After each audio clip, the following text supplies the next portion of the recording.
Since I stopped drinking alcohol, I've just become obsessed with something that I really think is taking over my life. It's not the worst of obsessions, actually. I think it's the best of all obsessions, and that's being obsessed with your life, with living your life, with being the best possible version of yourself, with looking at your life from all angles and seeing how you can not only improve the quantity of your life, how long you live, but also the quality of your life. Isn't that the most important thing? That at the end of your life you can say to yourself, do you know what? I lived the best life that I could live. Even if that life is saying to yourself, well, I lived the best life that I could live after I was 46, or after I was 56, or after whatever it is, but I gave myself that opportunity. I looked at my life, I looked at the things that I was doing in my life, I changed so much of my life, and I became a different and a better person for it. Isn't that the best way of doing things? You know, in order to live the best life that you can live, in order to live the best possible version of yourself, you've got to obsess about yourself. You've got to obsess about your own life.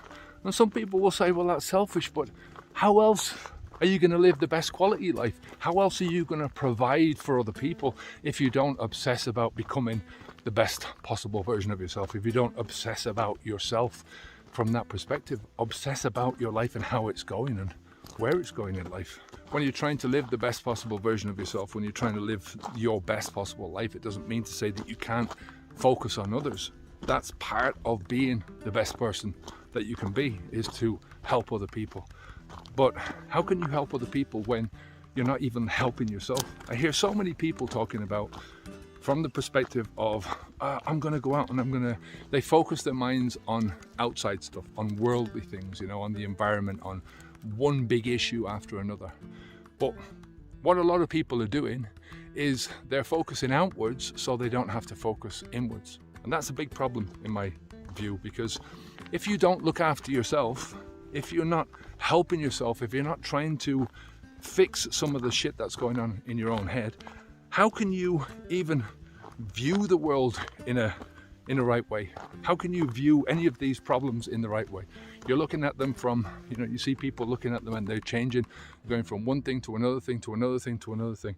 And everything is about trying to make themselves look good in the eyes of other people, instead of changing the way that they're thinking themselves. So here's 3 things that you can do to start obsessing about your own sober life, to get beyond sober.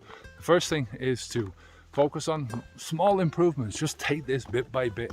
Now all you're doing is making a little improvement, and those small improvements will add up over time, over your lifetime, into a great life.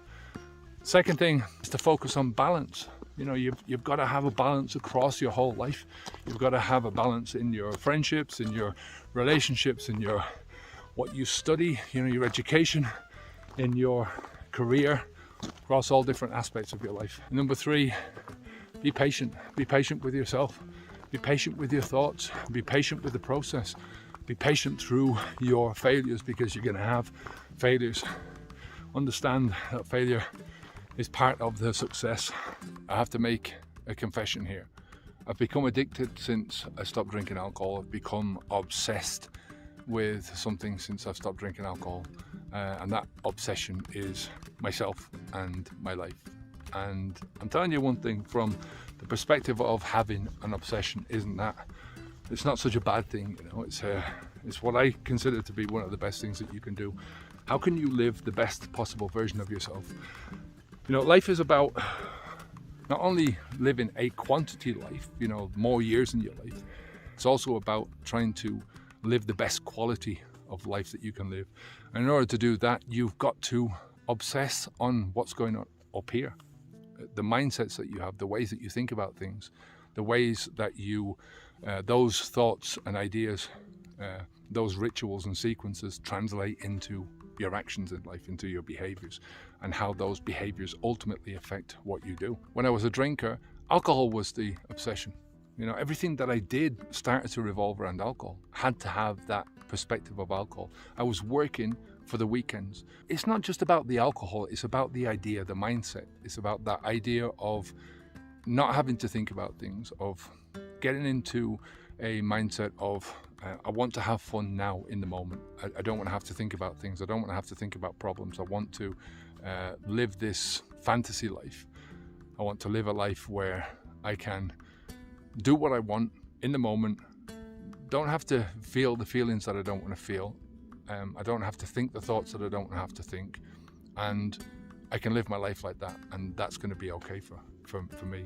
That's a very childish way of thinking, and it only leads you in one direction, and that is your life starts to revolve around alcohol. You know, alcohol becomes like a black hole that's sucking everything else in. You know, all the other things in your life, your family, your career, your all the other social aspects of your life, you know, going out and being with people, you know, actually being there and talking to them and being in the moment, that all gets sucked away from you, because when you drink alcohol, it's a very selfish thing. You know, you're the only one who's experiencing these feelings. You're the only one who's experiencing the drunkenness. You're the only one who is experiencing the dumbification. Everyone else can see it if they're sober, you know, other sober people can see it, but you can't. So it was just one of the most unhealthy obsessions that I had. And like I said, it was getting worse and worse and worse. The quantity of my life was definitely suffering. I wasn't going to live as long as I could have done because of the alcohol, and the quality of life was most certainly suffering. Now I'm obsessed with trying to get as most as I can out of my life, trying to get as much out of every day as I possibly can.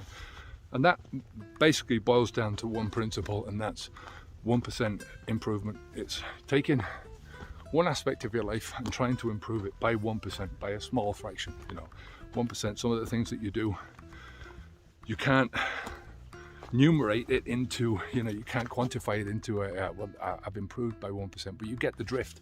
It's basically saying, I'm going to make these small adjustments in my life. I'm going to make these small improvements, and those small improvements are going to accumulate over the month, over 6 months, over a year, over my lifetime.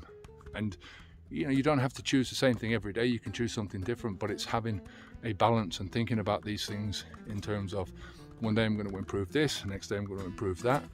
You know, you can, by all intents and purposes, you know, follow one improvement after another in the same area, but try and have balance. So really what I'm trying to say to you is that you need to get a healthy focus.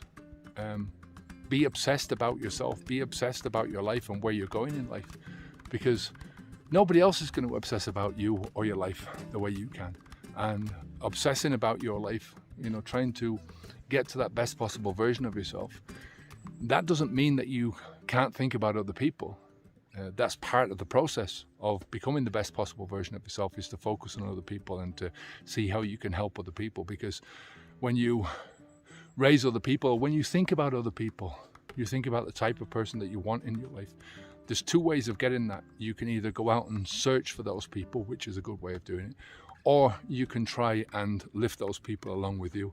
Now, I'm not saying that you have to force people, or you can force people into making changes that they don't want to make.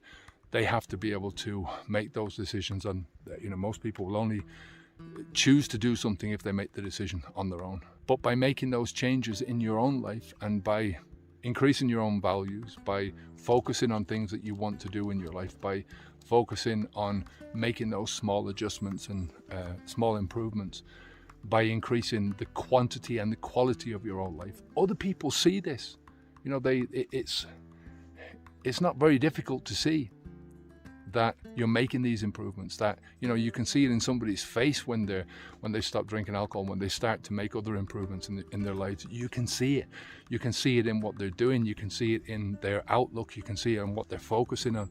You can see it in their successes and their achievements. So this is something that is, if you focus on your life, on your own life, you help other people.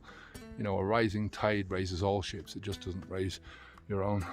So if you like this video, have a look at this one next. Take care of yourself, and I'll speak to you again soon. Onwards and upwards. Bye now.